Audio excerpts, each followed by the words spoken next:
Mom couldn't stop screaming when she realized what she gave birth to. A mom's priceless reaction was captured on camera as she welcomed a son who she thought would be a baby girl. The story begins on April 14, 2018. My daughter Millie was 2 Linden, 8 months old. I was photographing a beautiful wedding at North Ridge Country Club, and I was reminiscing all day about how the last time I photographed the wedding there I was pregnant with Millie and no one knew it except for my husband. Well, and so many memories came rushing back to me as I stepped back in that place to photograph another beautiful wedding. Except that this time, I had 2 children and had to sneak out to my car to pump during the reception. I remember being really hungry that day, and my friend Jen gave me her RX bar to keep me going. When I went to pump, I'd only pumped 1 Oz, which was not a lot for me at that time. All in all, it was a sweet wedding full of nostalgia for me. Then I began to put a few things together. I thought to myself, I'm super hungry, my milk supply is dropping, and I haven't gotten my period since having Linden, and all I could think about was how I was pregnant the last time I was here. Could it be that I'm pregnant again? Surely not. The next day, as we were driving home from church, I told Will I didn't want to freak him out, but I told him I needed to take a pregnancy test just to rule out a crazy thought I had the day before. I assured him I was not pregnant, but since the thought crossed my mind, I needed to know for sure. Well, let me tell you, that line popped up so fast on the pregnancy test that there was no denying it. Babe was all I could say. Then I showed him the test, and we both proceeded to cry and laugh and cry again in disbelief. We spent a good hour or 2 on the bathroom floor together, laughing and crying as we wrapped our heads around it. I was for sure pregnant. I had no idea how far along I was because I never got my period. I thought it could be 6 weeks or 12 weeks. Who knows? Sure enough, after a confirmation of pregnancy at the doctor a few days later, they confirmed I was 6 weeks pregnant. This was not in our plans whatsoever, but after the first few days of shock wore off, we began to fall deeply in love with this tiny person, and our excitement began to grow. Fast forward to July 9, the day of our anatomy scan. We had always had gender-surprise babies and loved finding out in the delivery room. But after having 2 girls in a row, both of which we thought were boys, my sweet husband said he just had to know if he was going to be a girl dad for the 3rd time. He, of course, has always wanted a son, so he wanted some time to process. If we were having a 3rd girl, who could blame him? So we asked our ultrasound tech to give us an envelope with the gender written inside for us to take home and open together. Will and I went on a date and sat outside in the summer air. We placed our order and then grabbed the envelope. We didn't want to wait any longer to find out.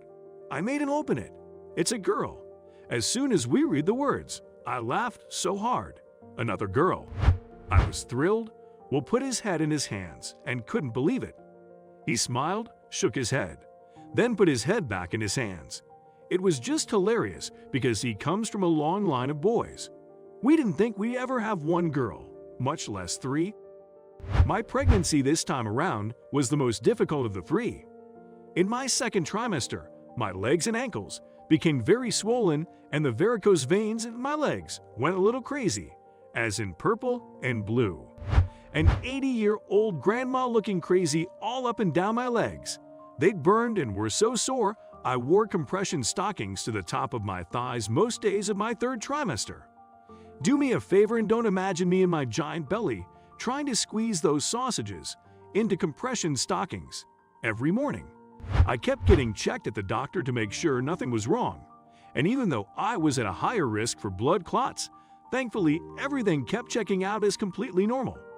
My acid reflux was another level with this one too. I would prop up with 5 pillows every night to sleep and take 2 Zantac. I'd cut off all food and water at 7:00 p.m. And I'd still have acid reflux. I'd also experienced pregnancy insomnia. I would wake up some night at 2:00 a.m. and lay in bed for hours and hours, unable to go back to sleep. 2 weeks before my due date, I broke down, sleep-deprived, emotionally exhausted, working extra hours to finish everything. I would cry to Will almost every night. I ended up calling my mom, asking her to fly to be with us, to help with the girls so I could finish work, with extra help around the house and with the girls.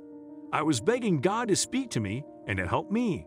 I felt very out of control, praying in church and feeling like He was telling me that my physical pain and emotional instability would be reversed and I would be healed, that I would be more energetic and lively. Day by day, leading up to the birth, I began to claim that every day is my reality, that all my painful symptoms were being reversed so I would be energetic and stronger than ever for the birth. I posted scripture to my mirror and read it out loud every day. My faith was being stretched in a very real way. My due date was December 10, 2018 in both of my girls' pregnancies. I never saw my due date. Millie came 1 day early and Linden 3 days early. I was expecting this baby to arrive 5 to 7 days early. According to the trend of my girls, I began having cramps at light contractions on December 7 and made mention of it to Will. They were very sporadic though, so I stayed hydrated and kept on with life as usual. Well, wouldn't you know that on December 8, 2 days before my due date, the biggest snow that Raleigh has seen in December in years happened. Here's what you have to know. Raleigh completely shuts down when it snows. Stores closed, schools closed, people don't know how to drive. Everyone clears out the grocery stores days leading up to it. 2 inches of snow is a lot for Raleigh, and we woke up to 7 inches on the ground. It was beautiful and I was feeling great.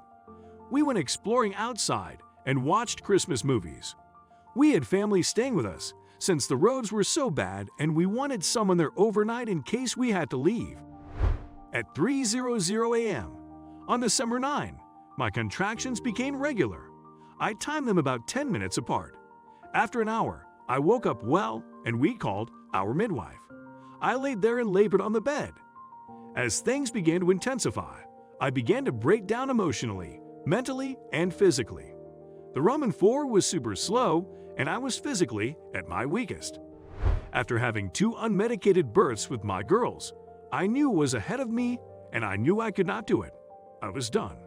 I said, I want to go to the hospital and get an epidural. I don't want to be a hero today. I want some help. I can't do this. Rebecca came back and told me, we can transfer you if you want, but your husband cannot go with you.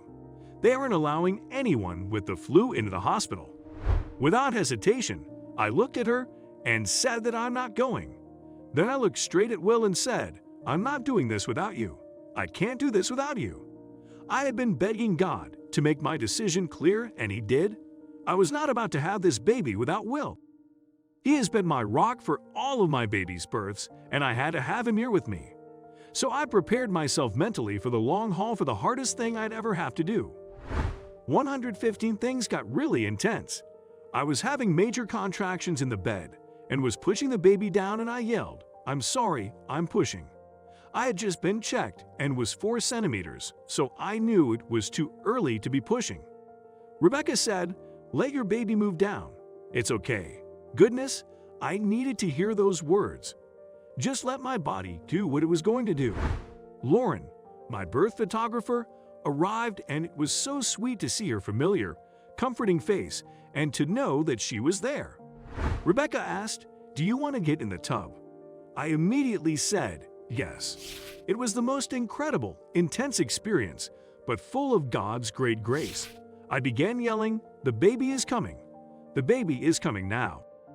My midwives sprung into action without any coaching or pushing. My baby was being born. My body was just doing it. I felt every bit of it, and I couldn't believe it was happening so fast. They wrapped her in a blanket as I laughed and Will cried, and we couldn't believe it. The word to best describe the arrival of my sweet baby was relief. After a long, difficult pregnancy, and after 24 hours of sickness and weakness, it was all reversed in a moment. I felt strong and excited, and so full of joy. I turned my snuggly baby over and saw something interesting between her legs. What is that? Is this a boy baby? I looked at the midwives with wide eyes, and they smiled so big and said, yes, we've been waiting for you to discover him. I looked at Will, and he quickly came on over and lifted the baby's leg to see for himself. Then he proceeded to fall on the floor. It's a boy.